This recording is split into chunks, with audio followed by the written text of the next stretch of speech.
ආයිබෝවන් කියලා පිළිගන්නවා මගේ YouTube channel එකට. ඔයාලා thumbnail එකේ දැක්කා වගේම අපි අද හදන්න යන්නේ කොච්චි සම්බෝලයක්. රසම රසයි, සැරම සැරයි.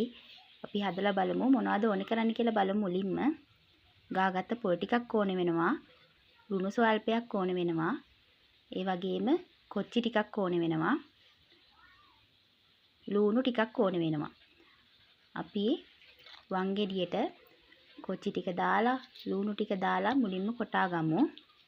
ඔයාලට මිරිස් ගලක් තියෙනවා නම් අමර ගන්නත් පුළුවන්. ඊළඟට පොල් ටිකත් එකතු කරලා ලුණු ටිකත් එකතු කරලා හොඳට කොටලා දෙහි ඇඹුල් ටිකකුත් එකතු කරලා අපි රස බලමු. හරිම රසයි. ඒ වගේම ගොඩක් සැරයි. අපිට කන්න බැරි වෙලාවට එහෙම හොඳයි. ඔයාලත් හදලා රස බලන්න. එහෙනම් මගේ YouTube channel එක subscribe කරලා නැත්නම් subscribe කරන් යමු යාළුවනේ. ගිහින් එන්නම්.